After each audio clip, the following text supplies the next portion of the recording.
اللہ اللہ اللہ اللہ اللہ اللہ۔ آج کا سبق سورہ جمعہ کے رکوع نمبر 2 سے آیت نمبر 9 سے ہے۔ اعوذ باللہ من الشیطان الرجیم، بسم اللہ الرحمن الرحیم۔ یا ایہا الذین آمنوا اذا نودی للصلاة من یوم الجمعۃ فاسعوا الی ذکر اللہ وذروا البیع ذالکم خیر لکم ان کنتم تعلمون۔ یا ایہا الذین آمنوا، اے ایمان والو، اذا جب نودیا اذان دی جائے، للصلاۃ نماز کے لیے، من یوم الجمعہ جمعہ کے دن، فسعوا تم چل پڑو، الی ذکر اللہ اللہ کے ذکر کی طرف، وذروا البیع اور چھوڑ دو خرید و فروخت، ذالکم یہ خیر لکم تمہارے لیے بہتر ہے، ان کنتم تعلمون اگر تم جانتے ہو۔ اے ایمان والو، جب اذان ہو جمعہ کی نماز کے دن تو اللہ کے ذکر کی طرف چل پڑو اور خرید و فروخت چھوڑ دو، یہ تمہارے لیے بہتر ہے اگر تم جانتے ہو۔ فَإِذَا قُضِيَتِ الصَّلَاةُ فَانتَشِرُوا فِي الْأَرْضِ وَابْتَغُوا مِنْ فَضْلِ اللَّهِ وَاذْكُرُوا اللَّهَ كَثِيرًا لَعَلَّكُمْ تُفْلِحُونَ۔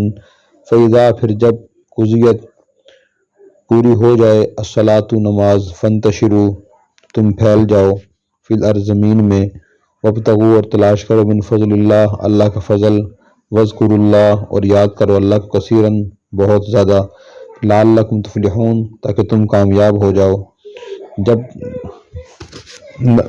جب نماز پوری ہو چکے تم زمین میں پھیل جایا کرو اور اللہ کا فضل تلاش کیا کرو اور اللہ کو کثرت سے یاد کرو تاکہ تم کامیاب ہو جاؤ۔ وَإِذَا رَأَوْا تِجَارَةً أَوْ لَهْوًا انفَضُّوا إِلَيْهَا وَتَرَكُوكَ قَائِمًا قُلْ مَا عِندَ اللَّهِ خَيْرٌ مِّنَ اللَّهْوِ وَمِنَ التِّجَارَةِ وَاللَّهُ خَيْرُ الرَّازِقِينَ۔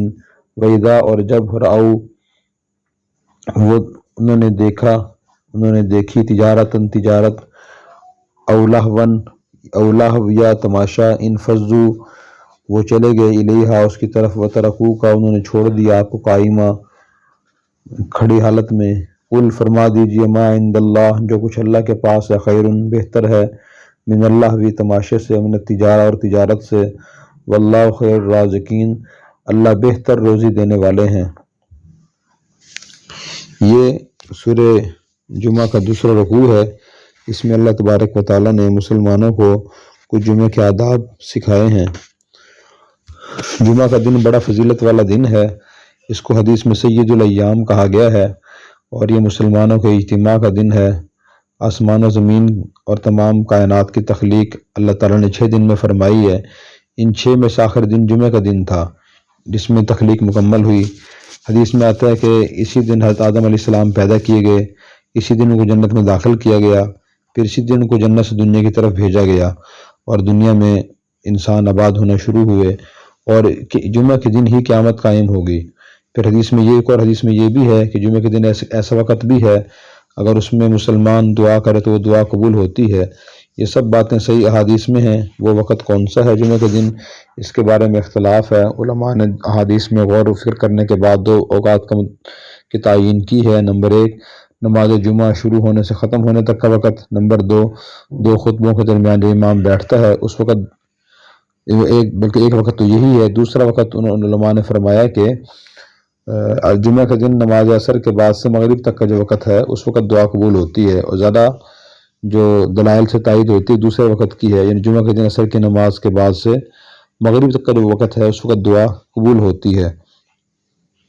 تو بہرحال اللہ تعالیٰ نے اس جمعہ کے دن کو لوگوں کے اجتماع کا دن قرار دیا تھا، مگر پچھلی امتوں کو اس کی توفیق نہ ہوئی۔ یہودیوں نے ہفتے کے دن کو اپنے اجتماع کا دن مقرر کیا، اور نصارہ نے اتوار کو۔ اللہ تعالیٰ نے اس امت محمدیہ کو توفیق عطا فرمائی کہ انہوں نے جمعہ کے دن کا انتخاب کیا۔ زمانہ جاہلیت میں اس دن کو یوم عروبہ کہا جاتا تھا۔ سب سے پہلے عرب میں کعب بن لؤی نے اس کا نام جمعہ رکھا۔ قریش اس دن جمع ہوتے اور کعب بن لؤی خطبہ دیتے تھے۔ یہ واقعہ رسول اللہ صلی اللہ علیہ وسلم کی بعثت سے 560 سال پہلے کا ہے، اور کعب بن لؤی حضرت صلی اللہ علیہ وسلم کے اجداد میں سے تھے، یعنی آپ کے سلسلہ نسب میں ایک پرانے بزرگ گزرے ہیں۔ تو ان میں سے تھے، اور ان کو اللہ تعالیٰ جل شانہ نے زمانہ جاہلیت میں بت پرستی سے بچایا، توحید کی توفیق عطا فرمائی، اور انہوں نے نبی کریم صلی اللہ علیہ وسلم کی بعثت خوشخبری بھی لوگوں کو سنائی تھی۔ تو خلاصہ یہ ہے کہ کعب بن لؤی کے زمانے سے جمعہ کے دن کی فضیلت اور اس کا خاص اہتمام عرب میں معمول تھا، اور بعض روایت میں یہ ہے کہ انصار مدینہ نے ہجرت سے پہلے اور نماز جمعہ کی فرضیت نازل ہونے سے پہلے ہی اپنی اجتہاد سے جمعہ کے دن جمع ہونے اور عبادت کرنے کا اہتمام کر رکھا تھا۔ اس کے بعد اللہ تعالیٰ نے ارشاد فرمایا، یا ایھا الذین آمنوا اذا نودی للصلاۃ من یوم الجمعہ، اے ایمان والو جو جمعہ کے دن نماز جمعہ کے لیے اذان دی جائے تو فسعوا الی ذکر اللہ، تو تم اہتمام سے اللہ کے ذکر یعنی نماز جمعہ اور خطبہ کی طرف چلے آؤ، اور وذروا البیع، اور خرید و فروخت چھوڑ دو۔ فسعوا کا لفظی معنی دوڑنا ہوتا ہے، لیکن یہاں دوڑنا مراد نہیں ہے، اس لیے کہ حدیث میں واضح طور پر نبی کریم صلی اللہ علیہ وسلم نے نماز کی طرف آتے ہوئے دوڑنے سے منع فرمایا، اور اس کی تاکید فرمائی کہ جب بھی نماز کے لیے آئیں تو اہتمام اور سکون کے ساتھ، اطمینان کے ساتھ آنا چاہیے۔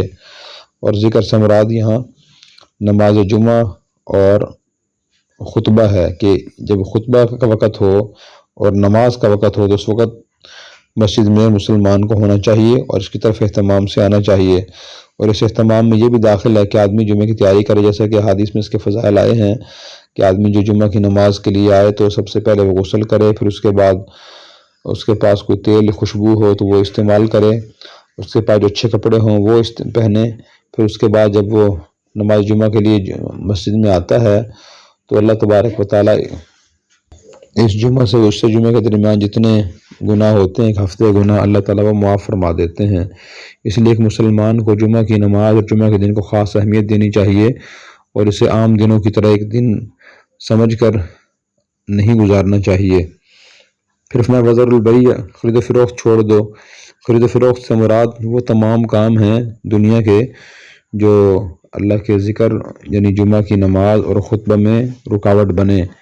اسی لیے جمعہ کی پہلی اذان کے بعد جن لوگوں نے پر جمعہ فرض ہے ان کے لیے دنیا کام کرنا، کوئی بھی کام کرنا جائز نہیں ہے، نہ ان کے لیے آپس کی گفتگو کرنا جائز ہے، اور نہ ہی اسی طرح ان کے لیے سونا جائز ہے، نہ کھانا کھانا جائز ہے، بلکہ پہلی اذان کے بعد جمعہ کی تیاری کر دینا، تیاری شروع کرنا ان کے ذمہ ضروری ہے۔ یہ شرعی مسئلہ ہے جو علماء نے کتابوں میں لکھا ہے۔ اور وذروا البیع سے یہ بھی اشارہ ہے کہ جمعہ کی نماز شہروں میں ہونی چاہیے، دیہاتوں میں زیادہ خرید و فروخت نہیں ہوتی۔ اس میں یہ بھی اشارہ ہے کہ جمعہ کی نماز شہروں میں ہو یا بڑے دیہاتوں میں ہو۔ رسول اللہ صلی اللہ علیہ وسلم اور ابوبکر صدیق رضی اللہ عنہ، حضرت عمر رضی اللہ عنہ کے زمانے میں نماز جمعہ کے لیے صرف ایک اذان کہی جاتی تھی جو امام کے سامنے کہی جاتی ہے، لیکن سیدنا عثمان غنی رضی اللہ عنہ نے زمانہ خلافت میں محسوس فرمایا کہ مسلمانوں کی تعداد بہت زیادہ ہو گئی ہے اور مسلمان مدینہ کے اطراف میں پھیل گئے ہیں، امام کے سامنے جو خطبے کے وقت اذان دی جاتی ہے وہ دور تک سنائی نہیں دیتی، تو عثمان غنی رضی اللہ عنہ نے ایک اور اذان مسجد سے باہر اپنے مکان زورا پر شروع کرا دی تاکہ اس کی آواز مدینہ کے گرد و نواح میں پہنچے اور صحابہ کرام جلدی نماز جمعہ کے لیے آئیں، تو کسی نے بھی اس پر اعتراض نہیں کیا۔ اس سے بھی صحابہ کرام کا ادب معلوم ہوتا ہے۔ فاروق اعظم رضی اللہ عنہ نے اپنے دور خلافت میں بہت سے کام شروع فرمائے، مثلا مسلمانوں کو تراویح اکٹھی پڑھنے جمع فرمایا تو کسی نے بھی اعتراض نہ کیا۔ اسی طرح عثمان رضی اللہ عنہ نے جب اپنے دور خلافت میں اذان شروع کرائی تو کسی صحابی نے اس پر بھی اعتراض نہیں کیا۔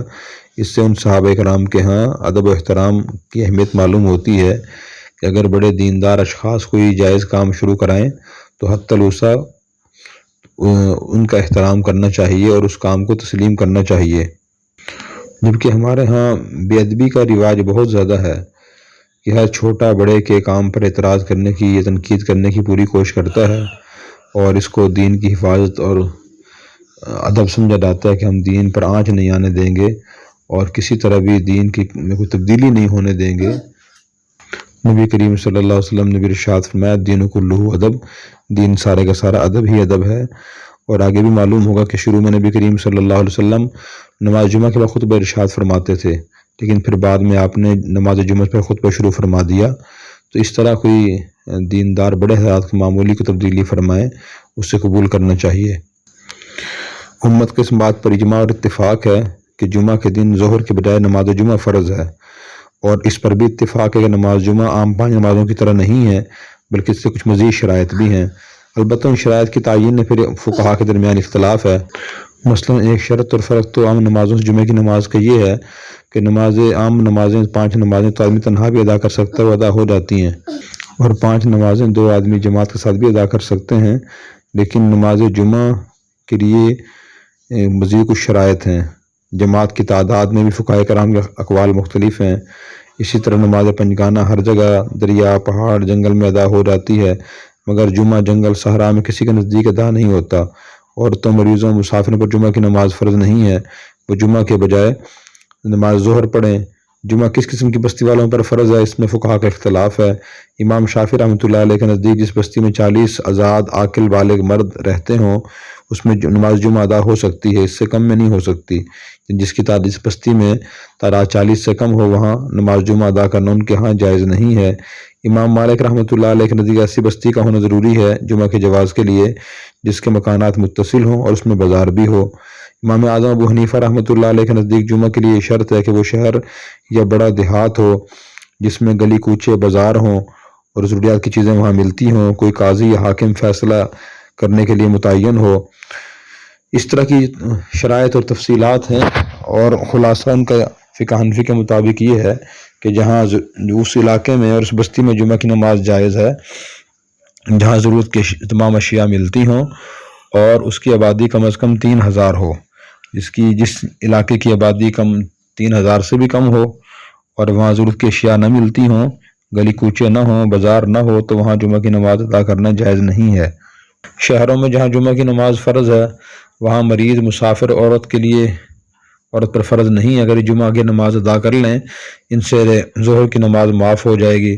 جن لوگوں پر جمعہ کی نماز فرض ہو وہ ادا نہ کرنے کے لیے بڑی وعید بھی ہے۔ ایک حدیث پاک کا مفہوم ہے کہ جو آدمی غفلت سستی کی وجہ سے 3 جمعے چھوڑ دے گا اور جمعہ کی نماز ادا نہیں کرے گا، اللہ تعالیٰ اس کا نام ایسی کتاب میں لکھوائیں گے جس کتاب میں تبدیلی نہیں ہوتی۔ پھر اس کے بعد اللہ تعالیٰ نے فرمایا جب جمعہ کی نماز سے تم فارغ ہو جاؤ تو تم زمین میں پھیل جایا کرو، اللہ کا فضل تلاش کیا کرو۔ تو اس کا مطلب یہ ہے کہ جمعہ کی اذان کے بعد جو خرید و فروخت دنیا کے معاملات منع ہوئے تھے، نماز جمعہ ادا کرنے کے بعد ان کی اجازت دے دی گئی ہے۔ کوئی کاروبار کرنا چاہے تو کر سکتا ہے، تو یہ فرض واجب حکم نہیں ہے کہ نماز جمعہ ادا کرنے کے بعد تمام لوگ ضرور کاروبار کریں، تجارت کریں، ایسا نہیں ہے۔ یہاں حکم فسعوا فانتشروا فی الارض وابتغوا من فضل اللہ یہ بیان جواز کے لیے ہیں۔ البتہ قرآن کریم کی اجازت دینے کی وجہ سے نماز جمعہ کے بعد تجارت کرنا باعث برکت اور باعث نفع ہے، اور بہت سے سلف صالحین کے یہ معمول تھا کہ وہ نماز جمعہ کے بعد تجارت کیا کرتے تھے۔ کوئی نہ کرنا چاہے تو وہ گناہگار بھی نہیں ہوگا۔ پھر اس کے بعد یہ فرمایا کہ جب تجارت میں مصروف ہو تو اللہ کو صرف سے یاد کرتا کہ تم کامیاب ہو سکو، اس وقت بھی اللہ سے غافل نہ ہو۔ پھر فرمایا کہ جب ان لوگوں نے تجارت کو دیکھا اور ایک تماشے کو دیکھا اس کی طرف چلے گئے۔ اس کا واقعہ یہ بیان کیا گیا ہے، ایک مرتبہ نبی کریم صلی اللہ علیہ وسلم نماز جمعہ پڑھانے کے بعد خطبہ دے رہے تھے۔ شروع میں آپ ایسے ہی فرمایا کرتے تھے، تو ایک دن ایسا واقعہ پیش آیا کہ اچانک تجارتی قافلہ مدینہ میں داخل ہوا اور ڈھول باجا اس کے ساتھ تھا، اور اعلان ہونے لگا کہ تجارت کے لیے، خرید و فروخت کے لیے آ جائیں۔ تو بہت سے صحابہ کرام جن کو یہ معلوم نہیں تھا کہ نماز جمعہ ادا کرنے کے بعد خطبہ سننا بھی ضروری ہے، ایک تو یہ معلوم نہیں تھا، دوسری بات یہ تھی کہ اس وقت مدینہ میں شائع ضرورت کی قلت تھی اور قافلہ آیا تو لوگ دوڑ پڑے، اور یہ خدشہ پیدا ہوا کہ ضرورت کی اشیاء ہمارے پہنچنے تک ختم نہ ہو جائیں، اور مہنگائی بھی بہت زیادہ تھی۔ ان وجوہات اور اس صورتحال کی وجہ سے صحابہ کرام نماز جمعہ ادا کرنے کے بعد خطبہ چھوڑ کر اس قافلے کی طرف چلے گئے۔ حضرت دحیہ بن خلیفہ کلبی کا یہ قافلہ تو ملک شام سے سامان تجارت لے کر آیا تھا، اس وقت تک مسلمان نہیں ہوئے تھے، بعد میں اسلام میں داخل ہوئے۔ تو صحابہ کرام چلے گئے تو حضرت صلی اللہ علیہ وسلم نے بعد میں ناگواری کا اظہار فرمایا، اور آپ نے فرمایا کہ میرے پاس صرف 12 صحابہ کرام بیٹھے رہے، اگر یہ بھی چل جاتے تو اللہ تعالیٰ مدینے کو اپنے عذاب اور آگ سے بھر دیتے۔ پھر اس کے بعد صحابہ کرام کو تنبیہ ہوئی اور آئندہ انہوں نے کبھی ایسا نہ کیا، لیکن لا علمی کی وجہ سے، مجبوری کی وجہ سے ایسا ہو گیا تھا۔ پھر حضرت صلی اللہ علیہ وسلم نے بعد میں خطبے کا معمول تبدیل فرما دیا اور آپ 2 خطبے نماز جمعہ سے پہلے ارشاد فرمانا آپ نے شروع فرما دیے، ورنہ پہلے جمعہ کی نماز کے بعد 2 خطبے ہوتے تھے، جیسے نماز عید کے بعد 2 خطبے ہوتے ہیں۔ تو بہرحال اللہ تعالیٰ نے پھر فرمایا کہ جب ان لوگوں نے دیکھا تجارت کو اور تماشے کو تو اس کی طرف چلے گئے اور آپ کو کھڑا ہوا چھوڑ دیا، تو آپ فرما دیجئے کہ جو اللہ کے پاس ہے، اللہ کی نعمتیں ہیں، اللہ قریب کرنے والی چیزیں ہیں، وہ تجارت اور تماشے سے بہت ہی بہتر ہیں۔ مسلمانوں کو تجارت اور تماشے سے زیادہ اللہ کے قرب کی جو چیزیں ہیں، نماز، تلاوت، تسبیح اور دین سیکھنا، اس کی طرف زیادہ توجہ کرنی چاہیے۔